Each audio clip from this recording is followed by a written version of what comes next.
Welcome to the Creative Push, an intimate and diverse artist interview series. Here, artists and makers of all kinds share tips, advice, knowledge, and inspiration that you can learn from. I'm your host, Sherry O'Neill, a photographer, artist, writer, and educator. This series is a part of the Learn and Create platform to help artists further their education in creativity, art, and business. Welcome to another edition of the Creative Push. Today we have Kamaal Malak here to talk to us about creativity. He is a producer, a songwriter, and an audio architect. Tell us a little bit more about you. Hey, Sherry. It's good to be here. I'm originally from Philadelphia, PA. That's where I was born and raised, and that's where I started my music journey, honing in on the bass guitar. It was my first love. Philadelphia is known for bass players. I mean, it's bass is in the water, from world-renowned jazz artists all the way to funk artists. So I honed my chops there and just became a part of the Philly scene, or what you can call the Philly sound. There's a lot of popular groups coming out of Philadelphia now, one being The Roots. Tell us a little bit about where you've been, what you've done, your past projects, what got you to where you are today here in Nashville. I learned the bass guitar and was doing a lot of songwriting and playing in bands in Philadelphia. I felt as though I needed to expand my horizon because Philadelphia is known for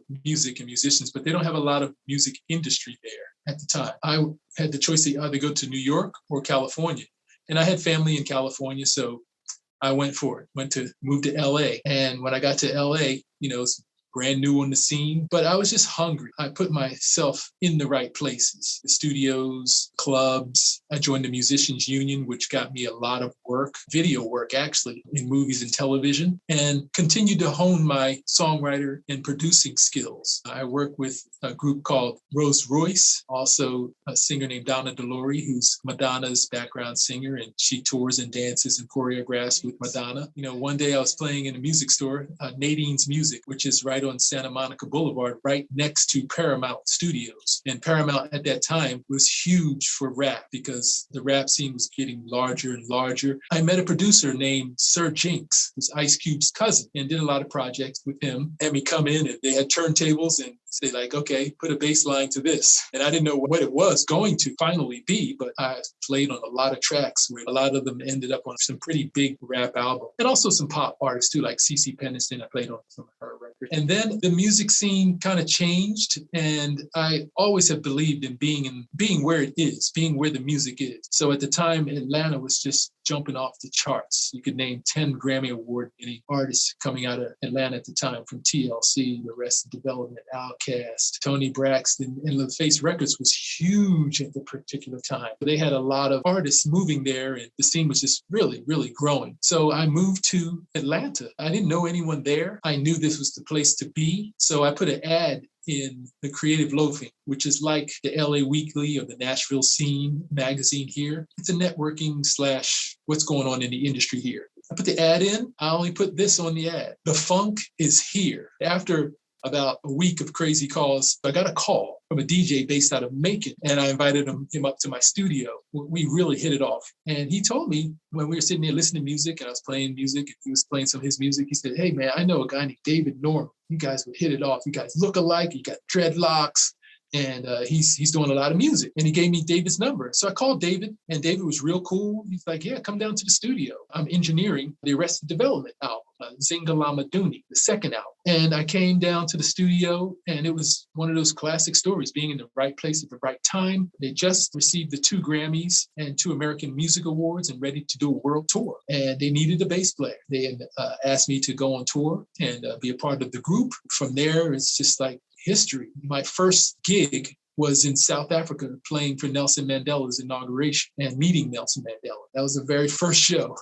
And then we joined the Peter Gabriel World Mad Tour, and David Letterman, Leno, Arsene, all the shows. That's how I got my start with Arrested Development, and really catapulted me to a place of recognition. What brought you to Nashville? The music scene had changed in Atlanta. And at the time, Nashville wasn't on my radar because it was known for country music.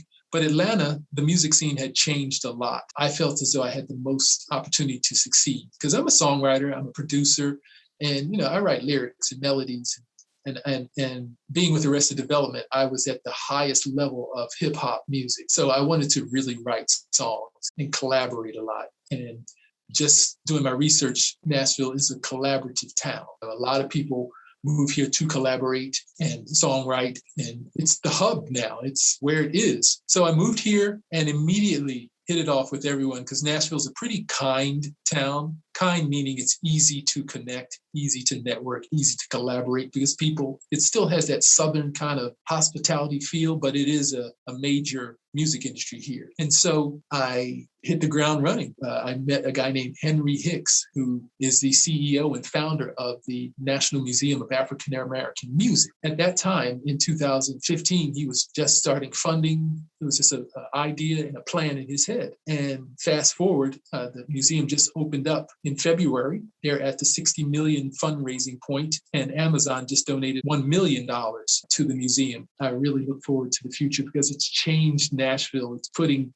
more diverse music from the Black community on the country scene. Can you explain to me what is your favorite thing to do as a creative? Songs are first to me. I love songs, songwriting and composing, but I really got deep into film production and writing music for film. Also becoming a videographer and director because I just loved matching those two elements. And I tell everyone that there's only 4 inches from your eyes to your ears. And that's pretty close. So they are very, very close as far as creativity. Say music first and then visuals. I've gotten heavily into design, graphic design, and motion graphics and podcasting.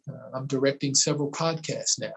Hey guys, thanks for listening. I hope you're enjoying the Creative Push. These artist interviews are a labor of love, but it sure would help if you'd consider supporting this podcast with a small monthly donation to help sustain the work and time it takes for me to produce future episodes. You can click the support button or you can click the link below in the show notes. Any support is greatly appreciated and you can cancel at any time. Either way, I'm glad to have you here. Please subscribe and share. Now let's get back to the show.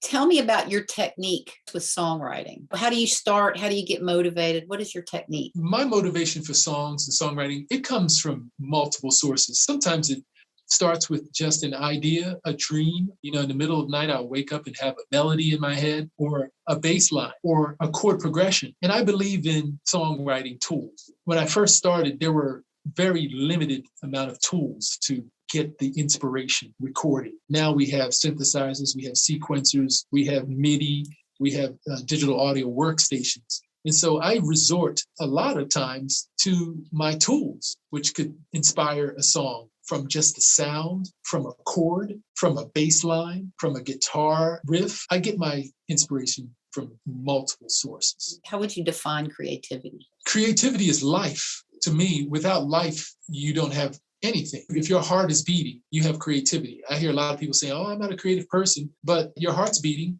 and your heart beats to a rhythm. And so rhythm creates vibration, and vibration is life everywhere. So that's my definition of it. What inspires you to create? Experience, because I can go from past to present, writing a melody or a lyric from the past. And as you know, what we're going through now in life with politics, with religion, with race, there's so much subject matter to write about, so much content to create with. That's how I get inspiration for my creativity. Do you ever get stuck? And if you do, how do you pull yourself out of that? I always get stuck. I think life would be pretty traumatic if everything was going fast forward all the time without pause. So yes, I get a writer's block or creative block. When I do get that, I resort to my tools. So I'm very confident I won't be in that space of block for too long. So what do you see in your future? I see a lot of creativity. I'm getting a lot of creative briefs for movies, television commercials, and television series, radio,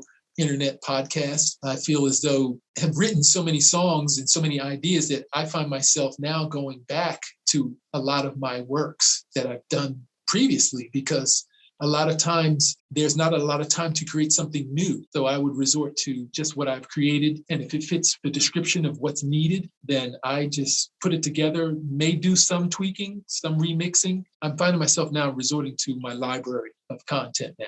As a creative person, is there anything odd, strange, or different that you collect? I've been heavily into gemstone.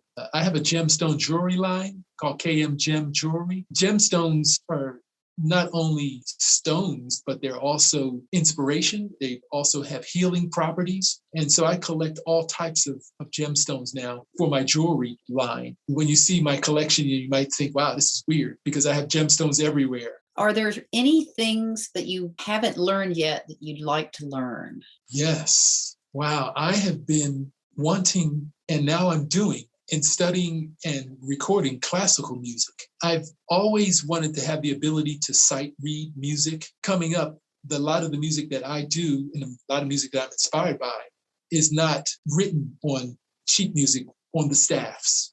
So now in studying classical music, and as a matter of fact, I just got a creative brief for a television series that actually wanted classical music, and one of their composers that they used as a reference was Bach. So I have a lot of Bach music now that I'm studying, and I'm learning to sight read and learning syncopation from, and just the beauty of classical music.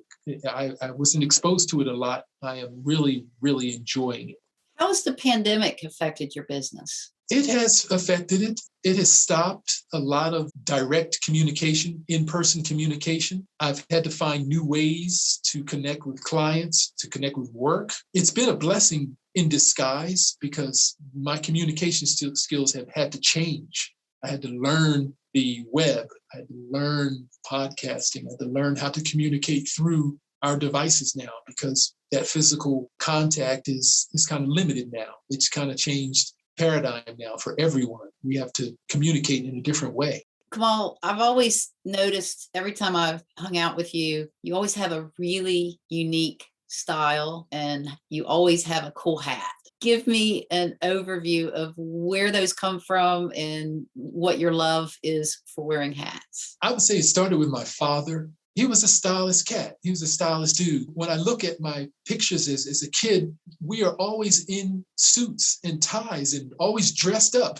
And we had play clothes, but I think all the pictures where we were just tied down. It gave me a sense of style. It gave me a sense of presentation. He was always like, look, you only get the chance to make one impression, make it the best. So my brother and my sisters picked up on that. And my mother was actually a seamstress. She was a seamstress in high school as a vocation.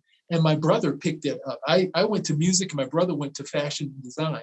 And my fashion comes from my brother because he has a clothesline called Threads by Khalil. And he makes hats. And he's also a fashion designer too. He not only makes hats, but he makes everything from pants to shirts to tops to all types of clothing. Right now, he's focused on hats. And that's where I get my hat thing from. He's just really unique with his designs. He came out last winter with a hat that's made out of polyurethane. So they're very warm. So I have a lot of those types of hats. And I love performing in hats. I like rocking his design. I've kind of gotten known for my hat collection, which is inspired and designed by my brother, Khalil. Do you have any current projects that you want to share with us? Yes. I have a podcast that's coming out called How I Create Beats. It's the process that we talked about earlier. What inspires me, what tools that I use, what my concept is for creating music and creating beats. That's where my focus is now. I'm also doing a lot of film and television, composing and sound design. Where can people find your work?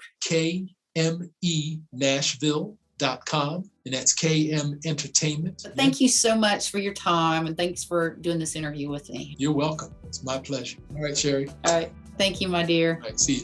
I'll see you.